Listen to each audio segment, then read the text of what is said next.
जय श्री शनिदेव। आप सभी का हमारे YouTube चैनल पे बहुत बहुत स्वागत है। आइए सुनते हैं शनिवार व्रत की कथा। तो बोलिए प्रेम से शनिदेव महाराज की जय। कि एक समय सभी नवग्रहों सूर्य, चंद्र, मंगल, बुध, बृहस्पति, शुक्र, शनि, राहु और केतु में विवाद छिड़ गया कि इनमें से सबसे बड़ा कौन है। सभी आपस में लड़ने लगे और कोई निर्णय न होने पर देवराज इंद्र के पास निर्णय कराने के लिए पहुंचे। इंद्रदेव इससे घबरा गए और इस निर्णय को देने में अपनी असमर्थता जताई। परंतु उन्होंने कहा कि इस समय पृथ्वी पर राजा विक्रमादित्य है, जो कि अति न्यायप्रिय है। वे ही इसका निर्णय कर सकते हैं। सभी ग्रह एक साथ राजा विक्रमादित्य के पास पहुंचे और अपना विवाद बतलाया।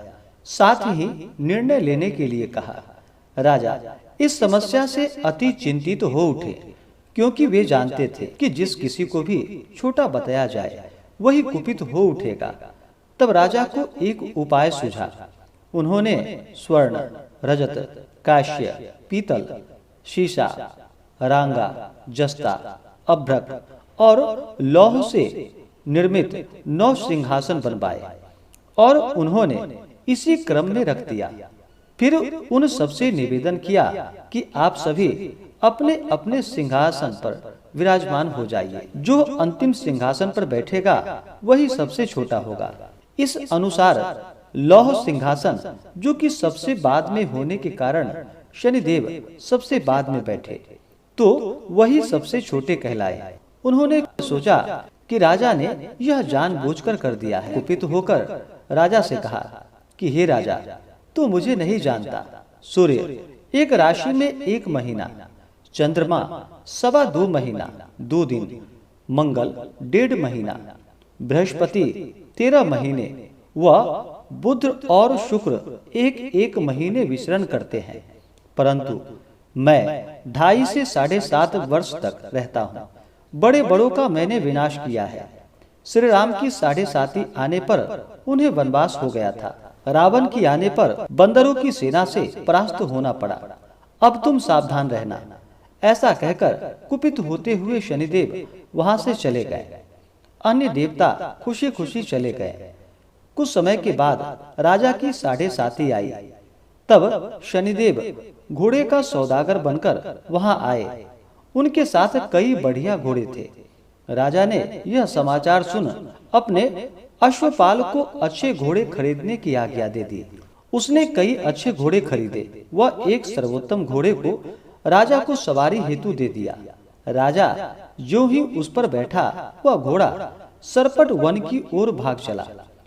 भीषण वन में पहुंचकर वहां से अंतर ध्यान हो गया और राजा भूख प्यास से वहीं पर भटकता रहा। तब एक ग्वाले ने उसे पानी पिलाया। राजा ने प्रसन्न होकर उसे अपनी अंगूठी दे दी। वह अंगूठी देकर राजा नगर को चल दिया और वहां अपना नाम उज्जैनी निवासी बीका बतलाया। वहां एक सेठ की दुकान में उसने जल इत्यादि पिया और कुछ विश्राम किया। भाग्यवश उस दिन सेठ की बड़ी बिक्री हुई। सेठ उसे खाना खिलाने के लिए प्रसन्न होकर अपने साथ अपने घर ले गया। वहां उसने एक खूंटी पर देखा कि एक हार टंगा है, जिससे कि खूंटी निगल रही थी। थोड़ी देर में पूरा हार गायब हो गया। तब सेठ ने आने पर देखा कि हार गायब है। उसने समझा कि वीका ने ही उसे चुरा लिया है। उसने वीका को कोतवाल के पास पकड़वा दिया। फिर राजा ने भी उसे चोर समझकर हाथ पैर कटवा दिए और वह चौरंगिया बन गया। नगर के बाहर उसे फिकवा दिया गया। वहां से एक तेली निकल रहा था, जिसे दया आई और उसने वीका को अपनी गाड़ी में बिठा लिया। वह अपनी जीभ से बैलों को हाँकने लगा।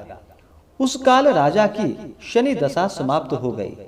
वर्षा काल आने पर वह मल्हार गाने लगा।